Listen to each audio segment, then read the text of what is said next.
kaya mangkene suke waras durung tau tak rasake urip dhewe tresno ono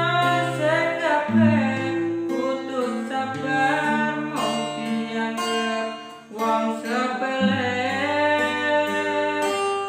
mlaku kadang kesandung ora ono sing nulung tangise ning ati ra iso tak bendung.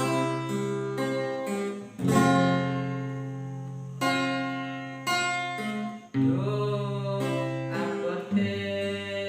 kahanane uripku kudu nandang loro dipandang sesise mata yen takdire kudu dikuat-kuatke aku mung wong sepele kudu kuat atine kadang pengen ngeluh nalika gentekan ngeluh kodrate manungsa urip pancen beda-beda dadeng duwati nampa kasunyatan iki kudu tatambani kanggo njalani uripku iki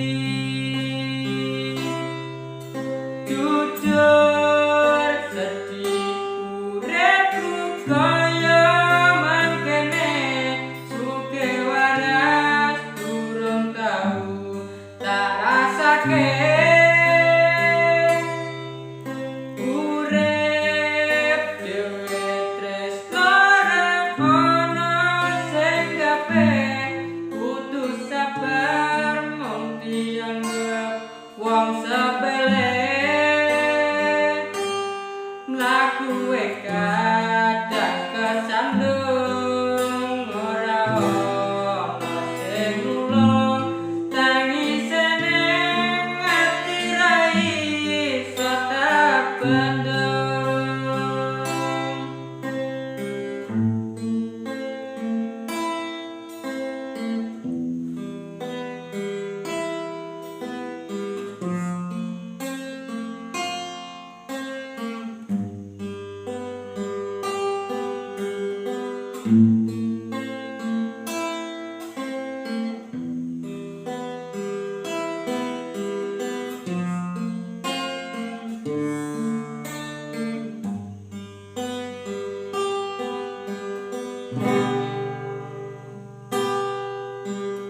Yen takdire kudu dikuat-kuatke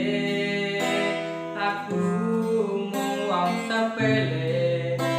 kudu kuat atine kadang pengen ngeluh nalika gentekan ngeluh kodrate manungsa kuwi pancen beda-beda dadeng